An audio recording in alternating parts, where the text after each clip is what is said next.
cyane. Iyi ni Guardian T, nitwa Nestor, ndi mu ethical hacker, nkongera nkaba n'umushakashatsi mu bijyanye na technology, cyane cyane muri cyber security na electronic engineering. Nk'uko abantu benshi musanzwe mubizi, aha mu Burundi turakoresha cyane internet. Turakoresha internet mu buryo butandukanye, dukoresha amatelefone yacu, dukoresha ama ordinateur cyangwa andi ma devices yandi akoresha internet.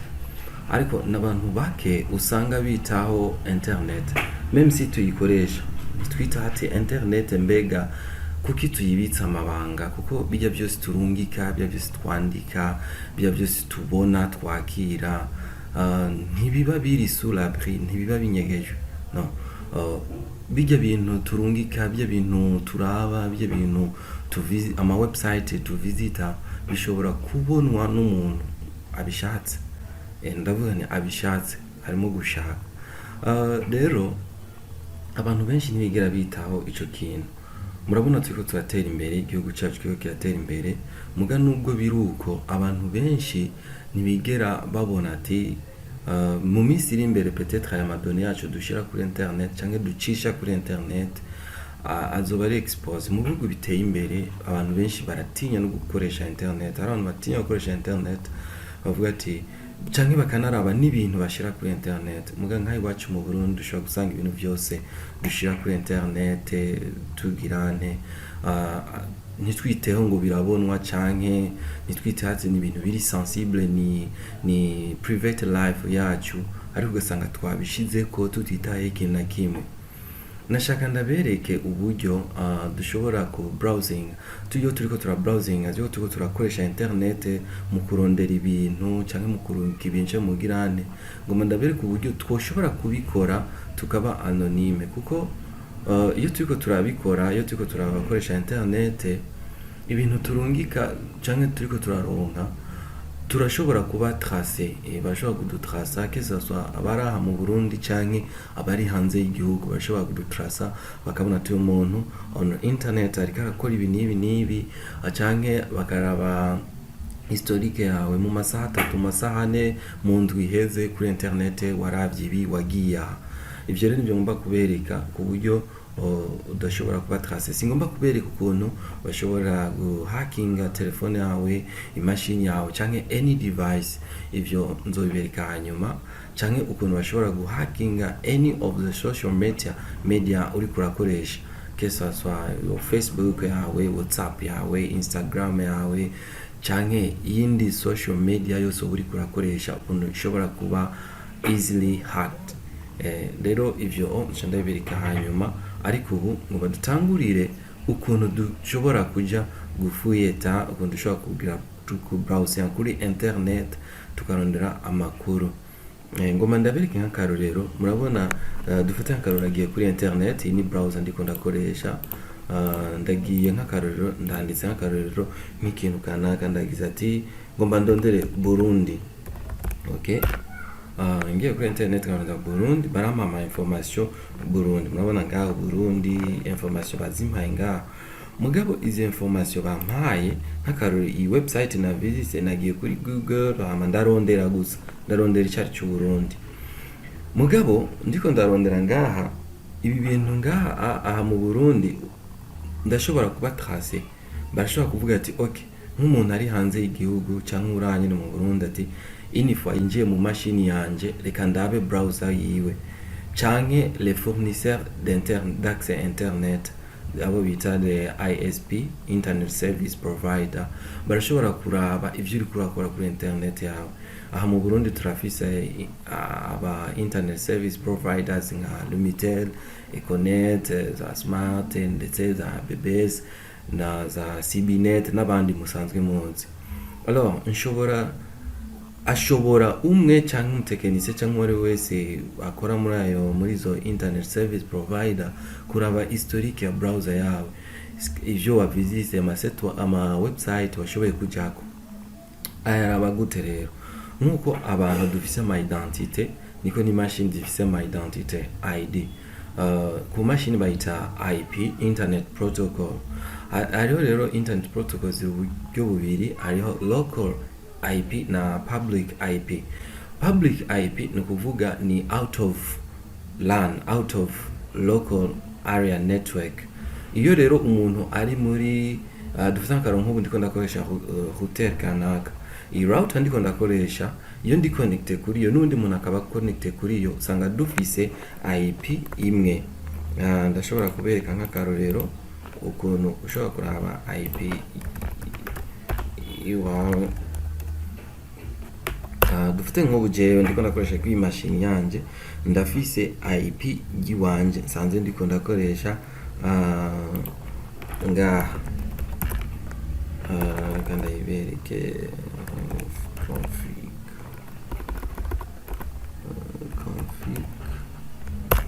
ndavye ngaha nca mbona IP ndiko ndakoresha, mbona IP ndiko ndakoresha ngaha ni okay, iyi ni local IP iwanje ndiko ndakoresha. Mugabo imagine nk'ubu nk'akarorero ndashobora kugira nte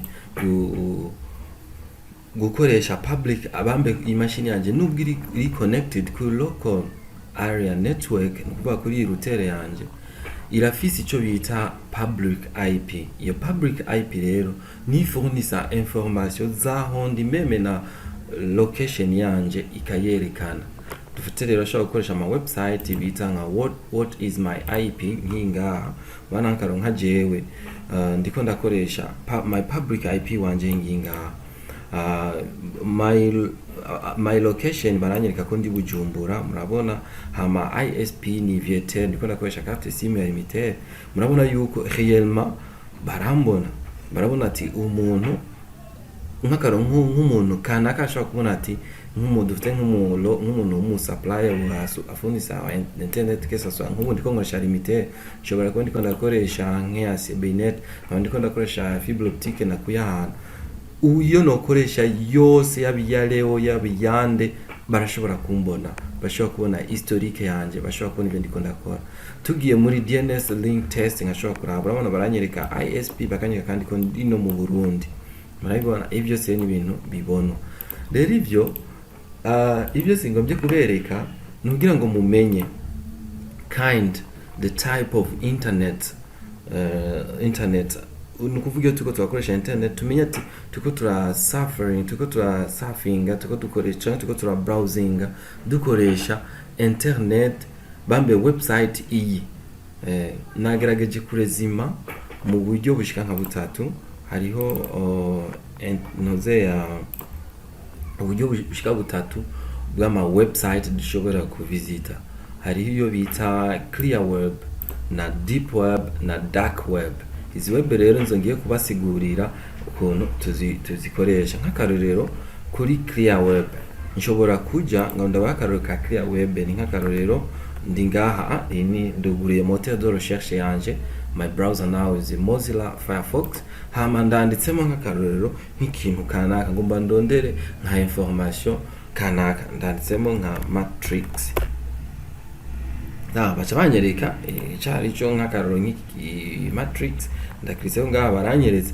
Mabona izi information bampaye kuri matrix ndashobora kuzisoma, ntaco byasabye kugira ngo nsome nshikire zino information. Nta model pass, nta user, nta kibansabye. Iyi rero iyi niyo bita clear web. Clear web ni kuvuga ndayijako atakintu na kimwe nsabwe. Iyo rero umuntu ari kuri clear web ntibisaba ko aba anonyme. Mugabo warana ama clear web bisaba kuba anonyme. Bisaba yuko atamuntu abona ibyo uri kurakora. Mugabo iyi clear web naho nayigiye ko toujours my public IP igmaria yindi nyene, arabona kwidahinduka nguma mayibonye ndi wa undi nyene kandi ndacyari hahandi nyene sinigeze mvaho. Mugabo imagine nk'ubu ngiye kuri Facebook,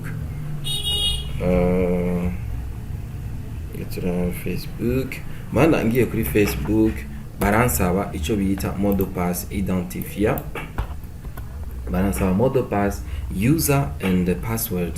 Iyi rero iyi Facebook iri mu ma deep web, nivyo ngombye kubasigurira ngende ndaberekana akarorero. Difference iri hagati ya clear web. Clear web ni haje uja kuri internet ukarondera ibintu, amivyo bintu bakabiguha utabanje gusaba model pass na user. Mugabo deep web nayo nije bagusaba user and the password, iyo ni deep web. Hakaca bari ya gatatu ariyo bita dark web. Iyi dark web rero nama site web, urumva nama website mugabo atari accessible n'umuntu wari wese. Yo turiko turakoresha iyi internet isanzwe nk'umwaka rugendo ndiko ndakoresha limited, ndinze nja kuri dark web ntibikunda. Kesa so none ndiko ndakoresha ya BBS, ndiko ndakoresha ya ntuze ya smart ya Leo, any kind of ISP, sinshobora kuja kuri dark web. Dark web ni special. Dark web na ma website adandariza ko ibintu bitari legal. Yeah, anything about bitari novuga ati ni bintu tuvuga ati bitari legal, ibintu byose tuzi yuko biri en rapport n'ibintu leta itemera canke bitemewe n'amategeko, niko novuga amajambo make. Rero kuri dark web uri kurahaja ntufa kuhaja uko nyene, utegeza kuba uri anonyme, utegeza kuba uri vraiment anonyme en secret, ku buryo atamuntu amenya ati wagiye canke ati waravye. Kuri dark web rero ibintu bahakorera ni byinshi. Urashobora kuhagurira some software, urashobora kuhagurira yayuramutu, urashobora kugurira imiti itemewe, urashobora kuhagurira ibintu byinshi. Mugabo iyi dark web singomba kwinjiramwo cyane ukuntu ikora, acanke izi clear web kesa ni deep web, nagombye gusa ndabasigurire ukuntu bimeze.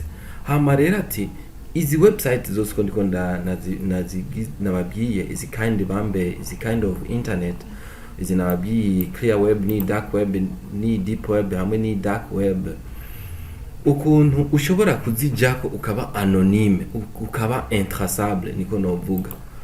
Nk'akarorero nabahaye akarorero, nagize recherche ngaha ndarondera Burundi cha Matrix, naciye ndondera my public IP, murayibona ngaha banyeretse yuko umufournisseur wa internet ari limitaire. C'est vrai, c'est limitaire.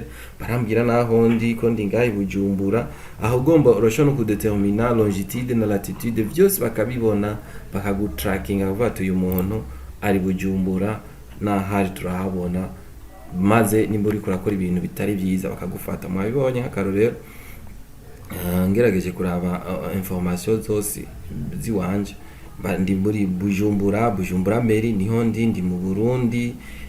Murabibona ama information ni menshi kandi ahagije kugira ngo bashobore contractinga mu gihe no ndiko ndakora ibintu nk'akarero atari byiza. Navuze aha mu Burundi twe turakoresha internet, mugabo ntidutahura neza internet. Hari abantu dukoresha internet twexposa les données privées kuri internet, canke tukaja ahantu tukarondera ibintu kanaka tutibaza yuko byo biko birabona. Sawa, okay. Rero uburengoma nabereke ukuntu ushobora kuba anonyme.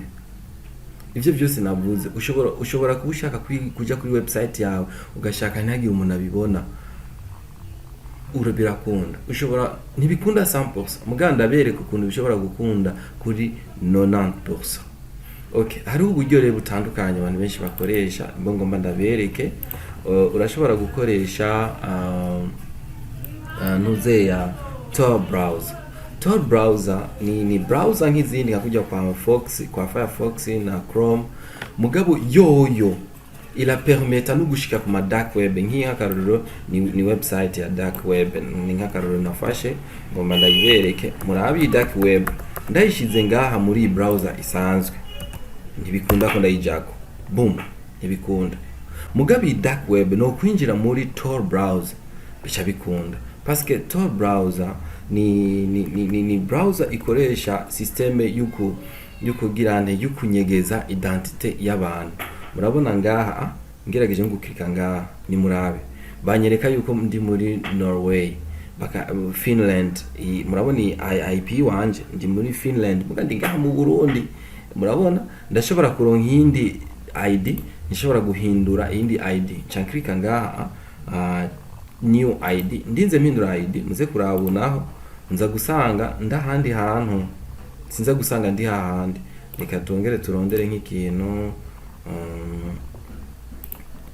kuko ntuze ya torch ayi dufate nk'ubu icyayiri starting. Okay, ndaronde nk'akaro Uburundi, muze kuraba identity naho nza kuba mfise.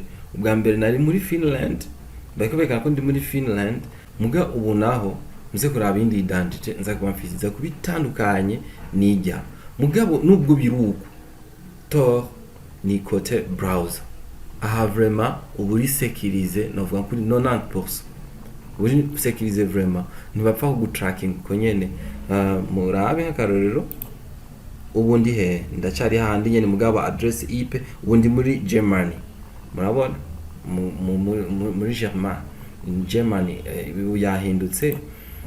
Imagine rero reka turondere turabe ahantu ze yacu nawe turabe IP public IP ndiko ndakoresha yuko ariyo meze menya ati byukuri ntibariko barashobora contractinga shobore kubona ati jewe ndiko nda browsinga attack bazo ndi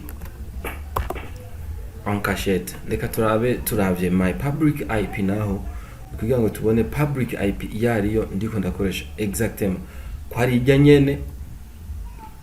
Okay, ni murabe public IP ubu naho yahindutse ubu mubona ndi he ndi muri Amsterdam ndibaze muri Pays-Bas ariyo ni muri Pays-Bas murabona sindi mu Burundi c'est-à-dire ndiko nda browsinga kuri Tor ndi anonyme ndiko ndakora ibintu byanje ndiko ndavisita ama website yanje kesa sona ama website ari illegal ndayajako enge murabe na ya website nababwira yantuze ya dark web kuri dark web ubu birakunda konjako ni nk'akarorero iyi ni website ya dark web murabona ngiye ko biraza gukunda boom wayibonye ubu birakunda sawa murabona ko iyo ndiko ndagira hante iyo ukoresheje Tor browser urashobora kuba anonyme mugabo na Tor browser ntuba anonyme à 100%.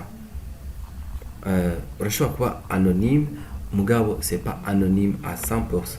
Murabona ya ntuze ya dark web ndayigiye kwire dark web inzo ijako urabona ibintu byinshi ushobora kugura ukoresheje ico bita crypto money yitwa Bitcoin ndetse n'izindi. Angaha ndashobora kuraba ibintu byinshi hari ibintu bitemerewe n'amategeko kwisi nshobora kugura bikanshikira ndi ngaha mu Burundi ivyo nshatse byose. Hari ibintu byinshi sino bidondagura ni byinshi gose muzi bitemewe n'amategeko nshobora kugura bikinjira.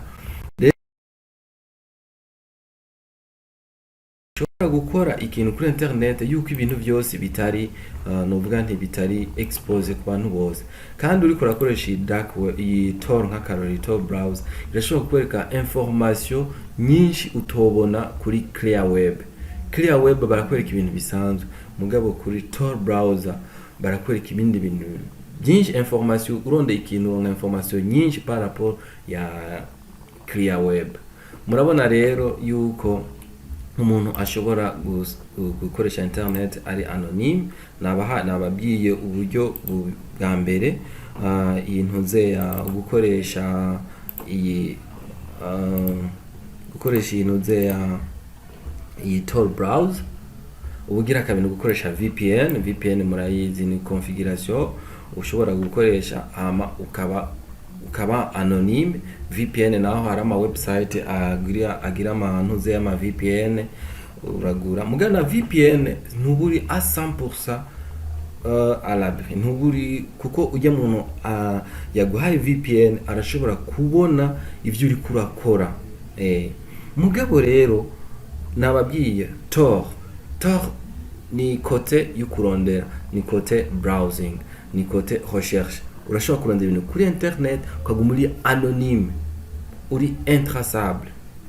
Tor browser urashobora no kuyikoresha meme no mu gihe aha mu Burundi baba buga muramona kenshi abantu bakugara Facebook bakugara Facebook cyangwa ku buryo udashobora kwiconnecta kuri Facebook uri kurakoresha Tor browser ubandanye ukoresha Facebook cyangwa uri kurakoresha VPN ubandanye ukoresha Facebook. Reka rero tuje kuri proxy chain. Iyi proxy chain niyo nemera. Proxy chains ni ico kintu niyo moyen novuga ati nka 99% vraiment uburi anonyme nka 99% uburi anonyme yoyo ti ikora gute imeze gute. Proxy chains rero ni iri elargi, yoyo ntiri kote gusa yuko browsing kuri internet, iri kote meme yuko guma uri anonyme, meme no mu gihe uriko uragerageza kwinjira d'une façon illégale muri telefone, muri mu machine cyangwa mu kindi kintu cy'undi muntu. En fait turi kura hacking. Proxy chains uguma uri anonyme, nshobora guhacking imashini, nshobora guhackinga telefone y'umuntu ndi ngaha mu Burundi, mugabo bagerageza gutrasa iyo nk'akarorero bakaraba trace zanje, bakabona yuko umuntu yapirase iyo telefone, bakaza kuntora ko bayipirase ndi muri Amerika, bayipirase ndi muri Sweden, bayipirase ndi muri China, bayipirase ndahantu hirya no hino kwisi, kandi adresse IP yanje ndi nababira public IP, bagerageza kuyitrasa bagasanga iri introuvable, ntibashobora kuyibona, ntibashobora kubona ikakizimangana. Proxy chains rero niyo ngomba ndabereke ukuntu ari nziza, c'est pas seulement ku browsing, même no gu hacking. Iraguproteja, ukaba anonyme, ukalansa des attaques, que ça soit kuri website canke kuri telefone y'umuntu canke kuri ordinateur y'umuntu canke kuri wifi y'umuntu, mugo kaguma ari anonyme. Ati proxy chain imeze gute? Duhere ngaha novati ndabereke ngaha kunango ukuntu byose bitangura. Ubu ndiko ndagirane, ndiko ndabereka my public IP, murabibona ngaha my ISP ni Viatel Burundi, my internet service provider ndi Bujumbura, kandi muri Bujumbura meri ndi ngaha mu Burundi niho nibereye. Murabona ego mais c'est vrai, peut-être naguze nk'ikintu cyangwa nakoze nk'ikintu barashobe contrasa, ubu birakunda. Mugabo reka nkoreshe proxy chain gato murabe biza kuba bitandukanye na bijya bindi. Hama proxy chains le nayo ati ikora gute?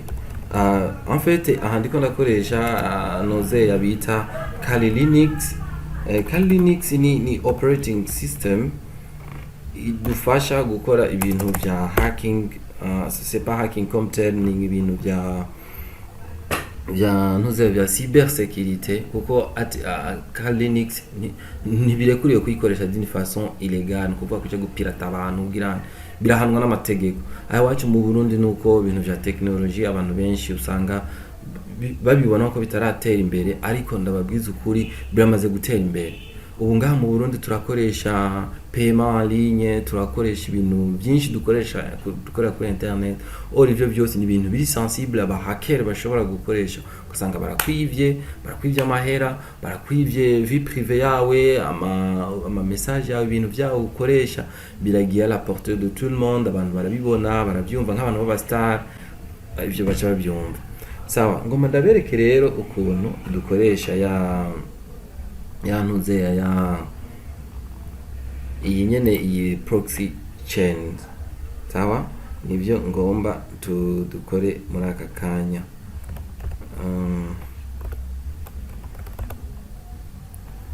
Okay.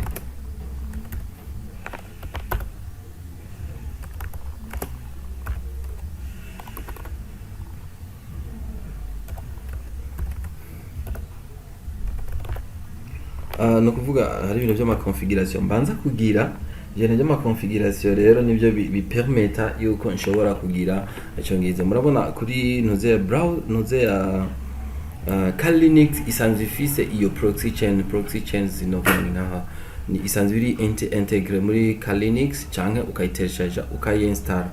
Okay, tugombye rero kuja ngaho turashobora kugira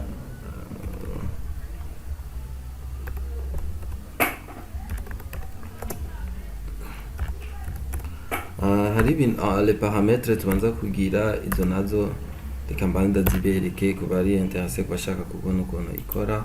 No kuvuga nda configure proxy chain, murabibona isifi gusa ko mpindura ahantu hamwe ikaba dynamic. Murabona ngaha dynamic chain nkayikura kwa kakanoze aka dièse. Iyo mu bantu basanzwe bazi ibintu bya programmation cyangwa ibintu by'ukuntu amanoze ya surtout Linux ukuntu zikora, iyo nshize kuri dièse icyo kintu kiba kiriko kirakora, muganda yikuye ko kiba gikora. Par défaut haba hariko iyi strict chain, nayo ipermeta nyene kuguma ndi traçable, mugabo cette fois shirako aka kantu kugira ngo ibihe ko itari kirakora, hama nkaca nkonfigira gusa ntuze yanje nta kindi nka konfigira local IP. iyi local IP rero ya ntuze ya ni ngaha. Meje kuyikonfigira rero biba biheze nkaca savinga, nta kindi kintu kiba gisigaye ari ugukora. Maze rero kugira ante gusavinga ncanja rero muri browser yanje nka lancer de commande ipermeta yuko nza kushobora ku browsinga atakibazo. Aha rero kuri proxy chains naho mba ndiko ndakoresha Mozilla, simaka ndiko gukoresha Tor bambe Tor browser, oya naho mba ndiko ndakoresha Mozilla, vyose birakunda atakibazo. Ikintu cya mbere nkora mbanza kuranshinga Tor, nkaraba yuko okay nasindari bwaveyo, mbanza kuvayo nkaca ndawunshinga Tor. Iyi Tor rero imaze gukora, ikintu cya mbere nca nkora niki, nca ndanshinga rero proxy chains. Tor banyeretse kwirikira kora a 100%. Iyi Tor si Tor browser, no, iyi ni novati ni service de permettre kuba anonyme, si Tor browser. Aya okay, rero muri ico gihe ndashobora guca ndashinga rero ntuze yanje reka nkoreshe Mozilla mwese kugira mu bibone.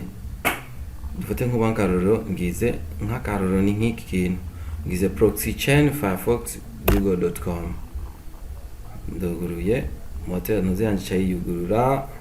Imaze kuyugurura rero iyi system ukuntu ikora, murabona ndafise access internet, ndiko ndakoresha proxy chain, ni kuvuga information ziwanje nkoze, nimba ndiko ndagira recherche, nimba nagiye kuri website kanaka ibujijwe, cyangwa ndiko ndakora ibintu biri kuri website biri bloqué cyangwa bibujijwe, no kuvuga bibujijwe nk'ayo bacu mu gihugu, cyangwa bibujijwe kanaka ahantu kanaka, ico kintu ndondeye nimba ari recherche kanaka ngize, iyi proxy chain iza kugenda yemigra ku ma server atandukanye, iva kuri server ija kuyindi simba nukuvuga ama server menshi. Muri ico gihe rero umuntu agerageje gutraça my public IP ikiba intraçable kuko ntifadika, igenda yemigra iva isimbira cyemuraba rero nk'akari ibindi biriko biraba. Naheje kuransa proxy chain raba ubu aha murabona ko ari denied nta nakime kiriko kiragenda, hinge ndanse une recherche kanaka nko bankaruro ngire Burundi, siko Burundi, ngira Burundi nkaca ngaruka ngaha nuraba ubu hejeje ku establish connection yindi ntuze igenda yemigra ku ma website atandukanye, kandi bambe ku ma server atandukanye, kandi n'ama adresse IP agenda hindagurika.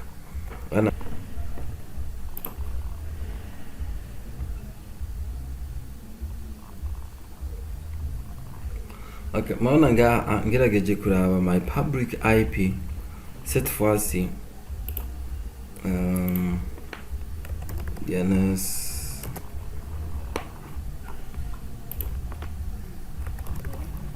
link test.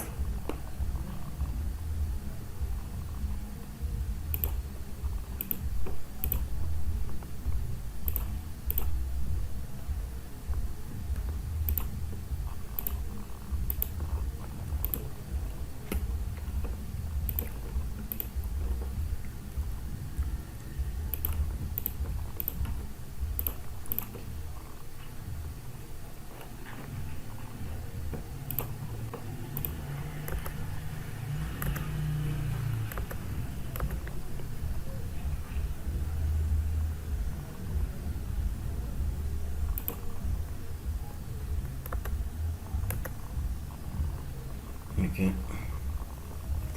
Rero tugerageje kuraba turabe what is my IP. Murabona IP deja adresse IP mfise iratandukanye ya mu Burundi, murabona si ya mu Burundi. Turinze tujya kugira ngo turabe what is my public IP, turabe exactement adresse IP ndiko ndakoresha yariyo. Okay, murabona adresse IP ndiko ndakoresha toujours ndi muri Amsterdam, hama ndiko ndakoresha ISP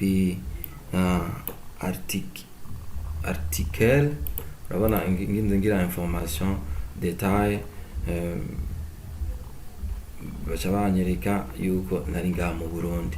Amba ndiko ndakoresha proxy chain, sindiko ndakoresha ntuze kandi mbabona na moteur de recherche ndiko ndakoresha iracari Firefox, Mozilla Firefox. Murazi ubwa mbere nabese kuri Mozilla Firefox nifa ndiko ndayikoresha simba anonyme. Mugabo ndiko ndakoresha Firefox bambe proxy chains mbandi anonyme, muca mubibona. Ngerageje kugira DNS leak test, nkagerageza kugira standard, nkagira na DNS leak test. Muce muraba rero ngaha muza kubona hari ibintu bitandukanye gose.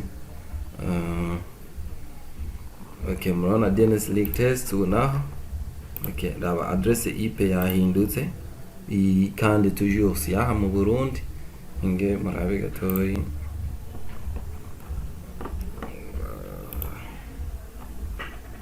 Okay, murabe ngo turonke des informations zikwiye, kuko kandi kubera iryo systeme nababwiye yuko iyo turiko turakoresha intuze ya iyi proxy chains, internet iramera nk'ikwega, kuko internet recherche yawe uri kuragira ntigenda d'une façon directe, ntigenda direct aho wayirungitse, bisabwe yuko igenda iragirane irahindagura ama adresse IP ica ku ma server atandukanye. Ariho haho iyo ugize recherche y'ikintu giteba kuboneka. Ana nk'ubu internet irateba kwishura kubera ari ica ku ma server atandukanye. Ikintu nagize recherche kiraza guteba. Mfite nk'ubu ngiye kuri YouTube nkoresheje proxy chains, mu bisanzwe ha YouTube nacanja ko direct, mugabo ubu bisaba umwanya, birasaba kanya gatoyi ugereranije nuko mba ndi connecté d'une façon directe. Ana YouTube ndayigiye ko murana mugabo ko byasabye akanya. Okay, tugiye ngaha kuri turacari hahandi. Ubu adresse IP murabona iratandukanye, si yaha mu Burundi. Uyu mu ISP internet service provider usuha mu Burundi, Flocknet LTD saha mu Burundi. Aba ISP baha mu Burundi murabazi za Leo, Smart, Lumitel n'izindi, mugabo murabona ngaha ko atari ivyo. C'est juste kubereka ukuntu mushobora kugirane ku browsing, mugakora ibintu kuri internet mukaguma muri anonyme. Surtout nk'abantu muca mushaka kwinjira muri domaine ya ethical hacking, murabona uri kurakoresha proxy chains uguma uri anonyme. Iyi proxy chains urashobora kuyikora uri kuraranninga, mbona YouTube ndayikoresha neza, uri kuraranninga script yawe, murazi uri kuragira kesaswa amaturu, uri novuga akarorero uri kuranaliza nka site web kana kuri kuraraba vulnerability yayo, canke ari nka logiciel kanaka, canke ari nka uri kura hacking anka uri kuragerageza kugira nka penetration test kuri wifi, uri kuragerageza kugira penetration test kuri ntuzera kuri website canke kukindi kintu cyo cyose. Murabona yuko ngaha uguma uri anonyme, uguma uri intraçable. Kuba haka murabona ko ari proxy chain ko ari ya mbere. Uri kurakoresha Tor wayikoresha uri kura browsing, muga ntiwikoresha uri kura hacking, kuko uri kura lancer des attaques ziguma toujours uri traçable mu gihe utari kurakoresha proxy chains. Muga uri kurakoresha proxy chains uguma uri intraçable. Murabonye rero ko ari ikintu ciza. Murakoze cyane, tuzoba dusubira mu bindi mu yandi matopic atandukanye tuzorabira hamwe.